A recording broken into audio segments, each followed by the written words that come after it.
You're listening to the Murder Speaks podcast, the show that spills the tea about true crime. Here's your host, Wendy Hinbest.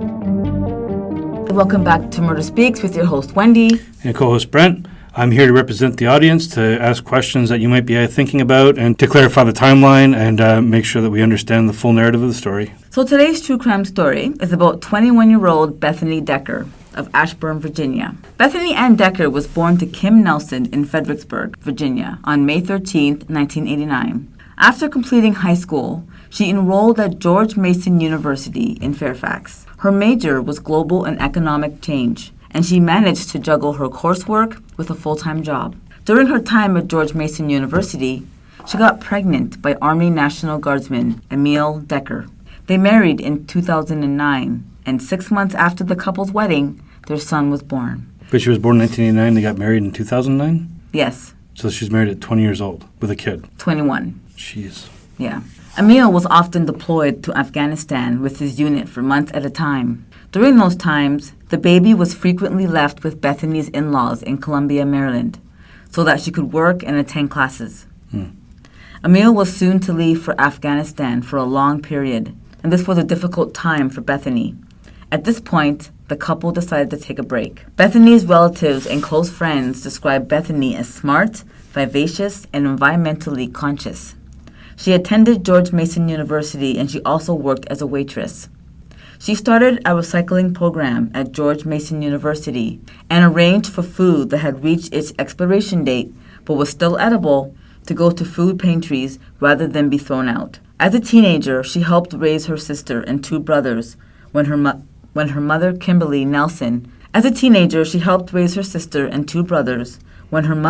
Kimberly Nelson, was working. February 19, 2011, Bethany's family reached out to the police.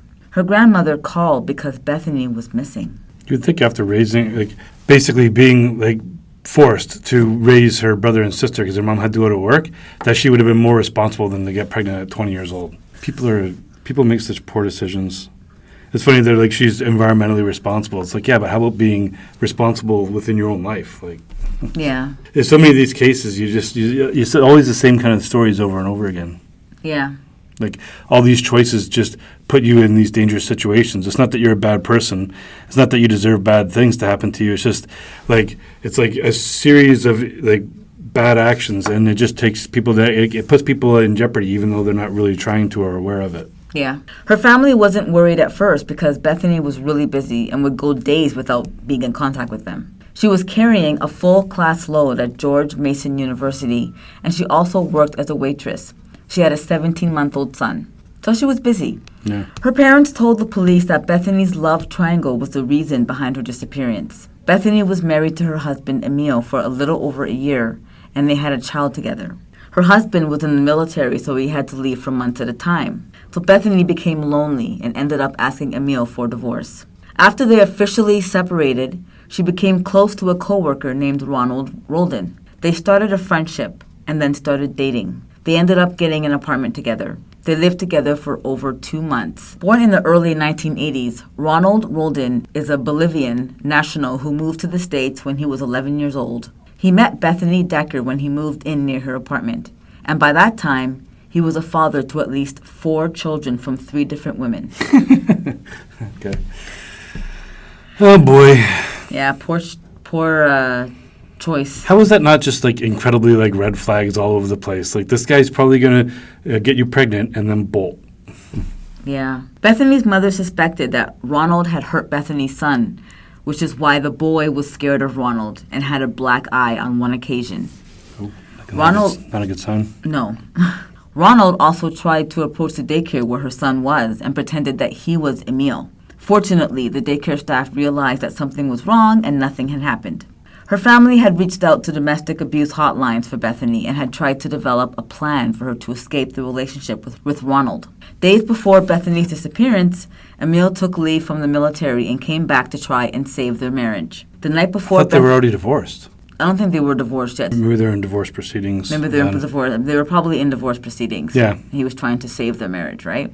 The night before Bethany went missing, Emil convinced her to spend some time with him. Bethany told Emil that she had made a mistake. Emil was a devoted father and tried to make things better. They spent the holidays together in Hawaii. Bethany wanted to kick Ronald out of the apartment or leave the apartment herself secretly. On January 2011... Wait, she went on vacation with her ex-husband while her current or ex-boyfriend was still living in the apartment that she...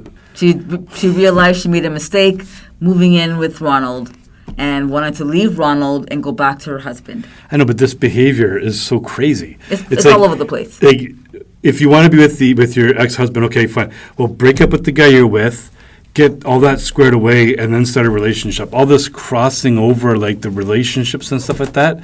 Again, it's just one of those things where, it's just unnecessarily reckless. Like, people get upset, and when people are upset, they do all kinds of crazy and irrational, dangerous, violent things. Like, okay. But it sounds like she was trying to break up with him, but I think maybe she was scared or something, and Don't try to break up with him. Break up with him. Get him out of the apartment.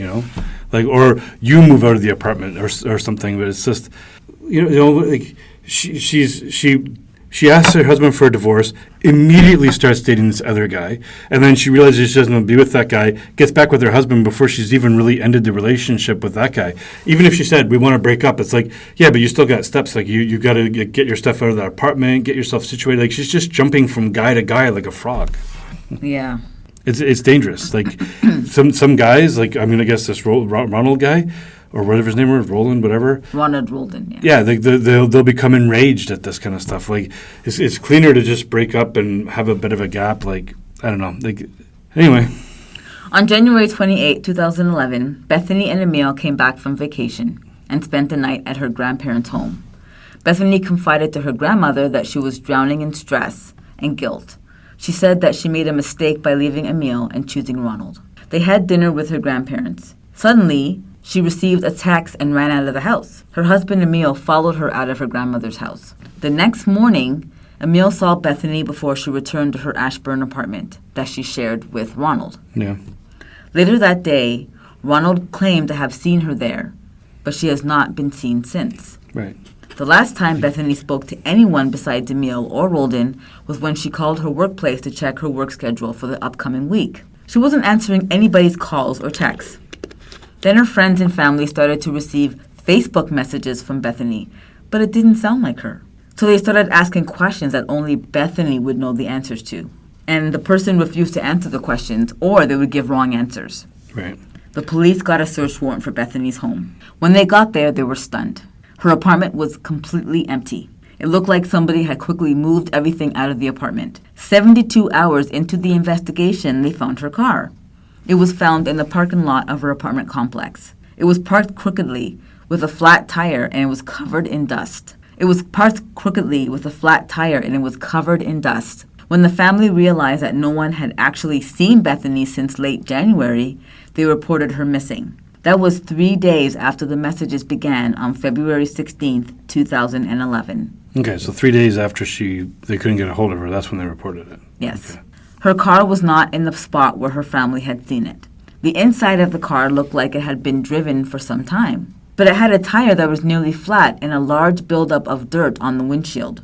The police used alternate light source to find the presence of bodily fluids. There was no evidence of a struggle. A bunch of her belongings were piled up in the trunk, and there was a pink bag at the bottom of the trunk that contained 3 cell phones, and all of them belonged to Bethany. She had 3 cell phones? She had 3 cell phones for some reason. I mean, it could be like old cell phones that she just never got rid of when she got new ones or something, but it does seem a little suspicious why she would need 3 cell phones unless she's carrying on affairs or selling drugs or something. The phones had gone silent less than 24 hours after she stormed out of her grandmother's house Friday night. All 3 of these phones were active? It sounds like it. Oh, this girl was up to something. At first I was thinking it was the boyfriend that she lived with that she was... It gets confusing here, but so in theory, anyway, she's leaving her ex-boyfriend or her boyfriend for her ex-husband. But now having 3 cell phones is like really suspicious behavior. So where you go from like it's definitely him to all of a sudden like maybe this is a drug deal gone bad or something. Maybe. One of the phones was used to make her final phone call to work at 2:08 p.m. that Saturday. They expected her for the dinner rush around 6 p.m., but Bethany never arrived at the restaurant that evening. Bank records indicated that all of Bethany's financial transactions stopped around the same time. The police felt that Bethany's husband and boyfriend both had a motive to harm her. For Emil, it was their impending divorce. He claimed the last time he saw Bethany was right after she ran out of her grandmother's house during their family dinner. He said he followed her to a gas station where he put air in her tire. It was the same tire, though, that police had found flat. Right, yeah. So it could just be, it might have a slow puncture in it. So they may have put air in it, but if it's got a fairly slow leak, it could have been driven for several more days before it started running out of air again. Emil admitted to police that he and Bethany had an argument that night. He was upset that she had moved in with her new boyfriend. He claimed he begged her to leave that relationship before his leave was over. He said he needed an answer fast. He was scheduled to head back to Afghanistan 72 hours later. There was nobody that could vouch for Emil's whereabouts on the day Bethany went missing. The police spoke to Bethany's boyfriend, Ronald. Ronald told police that everything changed during Emil's recent leave from the military. He said since Emil came home, Bethany's family was putting pressure on her to get back together with him. After the dinner with Emil and her family, she told Ronald she was confused, and she decided to move out of their apartment while she considered her future.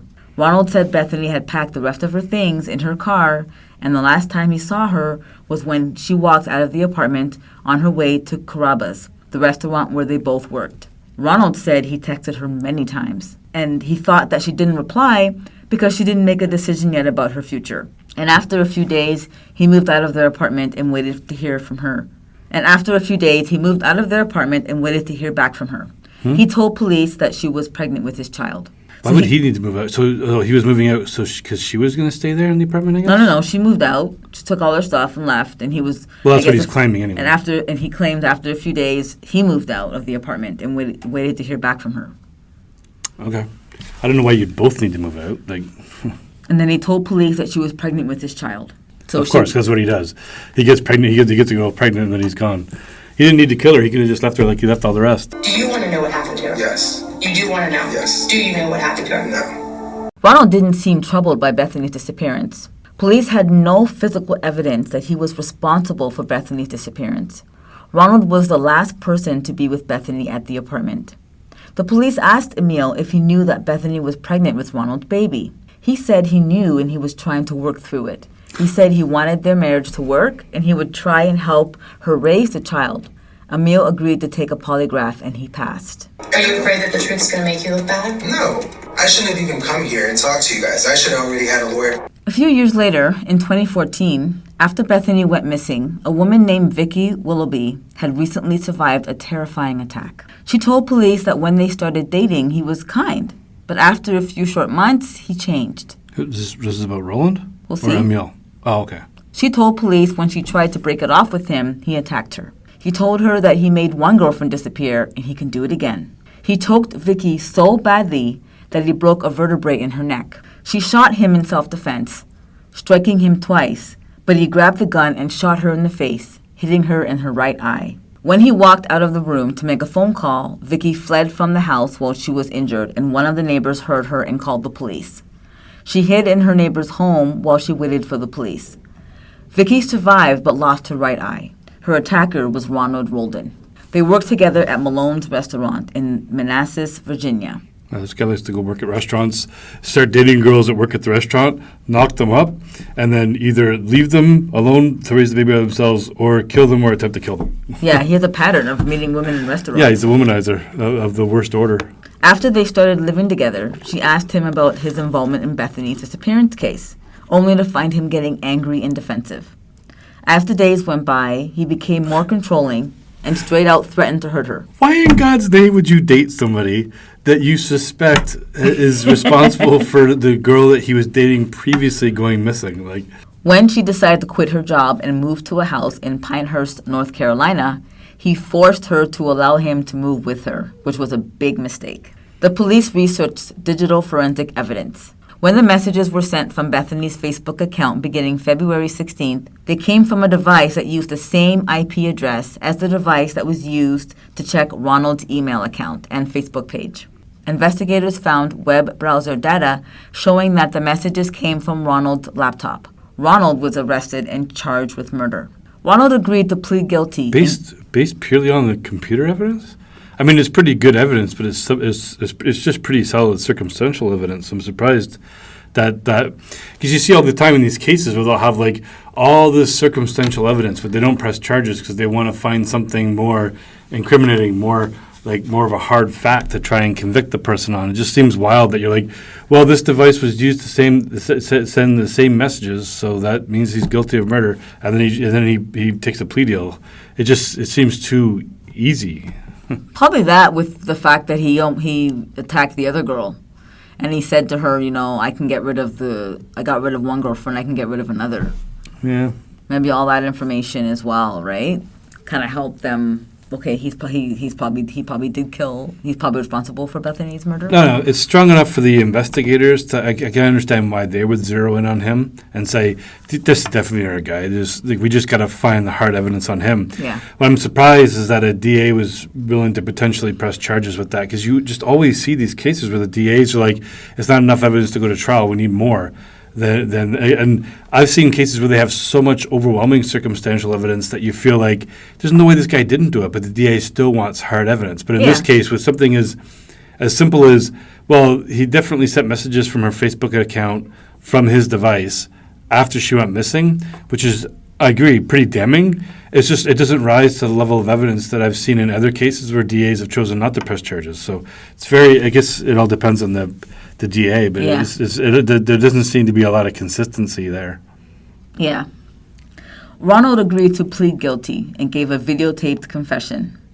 He said they got into an argument about her returning to work for another shift, but the police believe they got into an argument about Bethany getting back together with her husband Emil. Yeah, you don't kill somebody because you're angry about a work shift. Yes, of course. That sounds ridiculous. That's obviously it was because it has something to do with the fact she's going back to her husband Emil. Yeah, or breaking up or whatever. Exactly. He said they were in the living room and he pushed her and she fell and hit her head on a windowsill and she wasn't bleeding.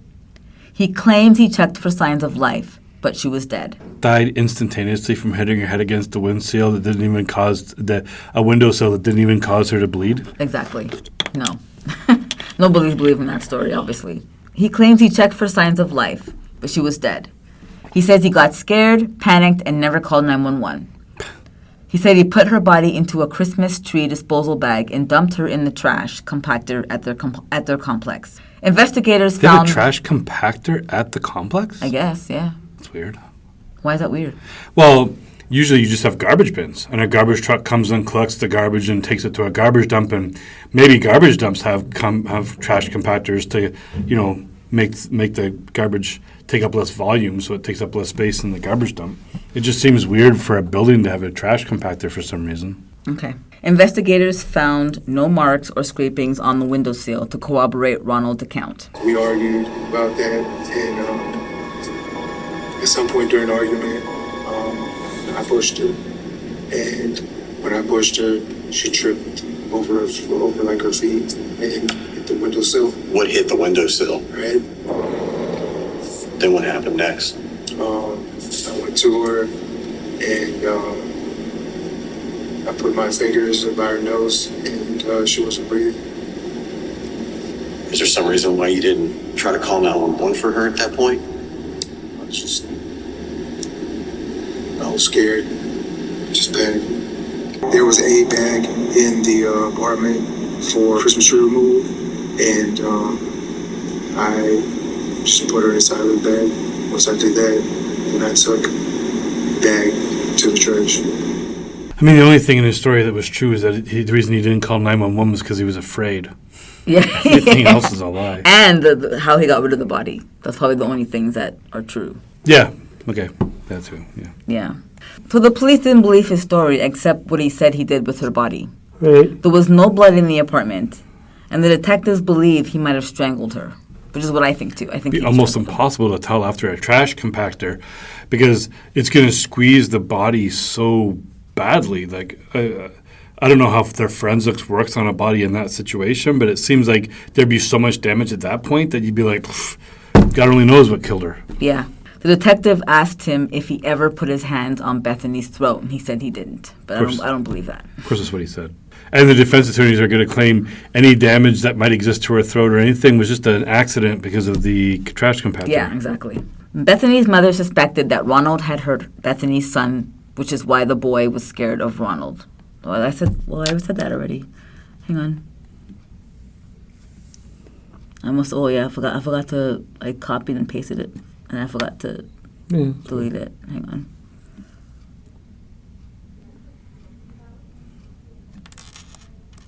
Okay. Bethany's family had reached out to domestic abuse hotlines for Bethany and had tried to develop a plan for her to escape the relationship with Roldan.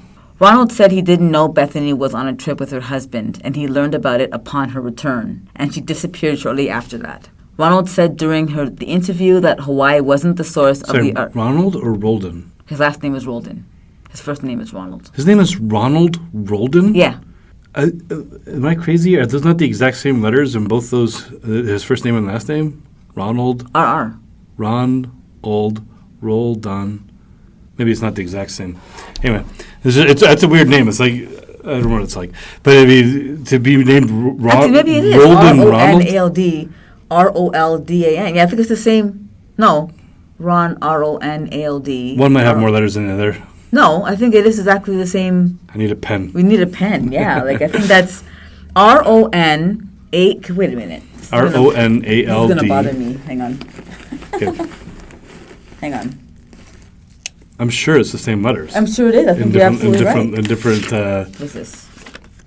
Nothing important. Okay, so... Is that paste up? Ronald, Ronald, and then Roldan, Roldan. Yeah. Holy crap! I kept getting confused when you were like. Sometimes I was hearing Roldan, and sometimes I was hearing Ronald. I was like, "Is this just a pronunciation thing?" Oh my gosh! Yeah. So Ronald and Roldan, his first name and last name have the exact same letters. Yeah, just in a different order. Just different order. Yeah. I kept on getting confused because I was like, "What is going on?" That's crazy. What is going on with this guy's name? That's crazy. Okay. Anyways. if anybody else out there was hearing the same thing and thinking that they were going crazy, you weren't. Yeah, for real. I didn't even, you know what? Funny, when I was doing the research, that didn't even dawn on me until you said it. I'm like, oh my gosh, it's the exact same letters, just different order. That's crazy. Okay, anyways, Ronald said during the interview that Hawaii wasn't the source of the argument and that he felt no hostility or resentment over the trip. I don't believe that either. I think he was obviously upset. Obviously false. Obviously false. Any human being in that situation would be upset by that situation. That part is perfectly understandable. That's just human emotion. It's the activities outside of that Yeah, of course. become problematic. Yeah, murder is definitely problematic. On February 2nd, Emil called Bethany, but she didn't respond. Emil also called her restaurant, but they said she hadn't been at work for the last few days. He called her family and said something was wrong. Bethany's friend Sarah logged into her Facebook account and saw Bethany was online. Sarah immediately sent her messages via Messenger, but the replies were misspelled and the English was broken. Sarah knew it wasn't Bethany. Yeah, because Roland, whatever, he's from Bosnia, so it's probably Is that Bolivia? Well, something like that. Either way, a middle of the Europe type country. But I'm assuming then that English is not his first language, so typos and things like that are probably going to be pretty common. Emil also got an email in poor English from Bethany's email address. Bethany's account had been hacked. Bethany's grandmother visited her apartment, but no one was there. On February 19, her mother called 911 to report Bethany missing. A forensic search of the dumpster revealed no evidence. Although authorities believe they know the possible location of her remains in a nearby landfill, they are just not retrievable. Ronald was sentenced to 40 years imprisonment with a 27.5 suspended for second-degree murder. With no... So he got a 40-year sentence and 27 and a half years on top of that? No, 27.5 of the 40 years was suspended. So he's going to get 12 and a half years in jail? That's it. That's all he's getting. With no body, DNA, or witnesses. Oh, because he made a plea deal. He made a plea deal. Oh, right. So basically, the plea deal is like, yeah, you're going to go to jail for 12 and a half years, which is super short. But the suspended license means if he ever gets in trouble with the law for anything again, they add, he gets that full 37 and a half years added back onto it again, which is, I mean, her parents must be beside themselves with, like, the feeling of injustice. But Yeah, I would be. I guess it's the best the DA could do given the situation. Note to self, if you're ever going to kill, or note to everybody, if you're ever going to kill somebody, stuff the body in a trash compactor because the DA can't do a damn thing about it, evidently. And the police and the forensics. With no body, DNA, or witnesses, the Loudoun County Commonwealth Attorney opted for a plea bargain on November 17, 2022, rather than risk an acquittal if the case was taken to trial. Yep. In exchange for his account of Bethany's death, he was allowed to plead guilty to second-degree murder and be sentenced to 12 and a half years. Ronald came to the U.S. illegally as a child from Bolivia, so he will be deported to his native Bolivia when his term ends. With his release date being November 24th, 2031, he is currently being held at Greensville Correctional Center. So that's it, people. Twisted love triangle for sure. So she should have just stayed with Emil and not dealt with Ronald. She'd still be here today. For everyone out there who knew Bethany Decker, we're very sorry for your loss. And we mean no disrespect. All of the sources are in our show notes. And before we go, we wanted to mention we do have a Patreon. Oh, yes. We put up an extra episode of Patreon every week. So we look forward to you joining our Patreon members and supporting the show and getting a bonus episode. Yep, it's only $5 a month, which is only $1.25 per episode. An episode, yeah, one episode a week. So it's not, some people, they have a Patreon, they put up like one episode a month or 2 episodes a month. We're putting up one episode every single week alongside the free episodes. So, you can get, if you get the Patreon, you get 4 episodes bonus a week. Yeah. So check it out, like right now. Yeah, cool. Thank you for listening, and we'll see you next time. Bye. Bye.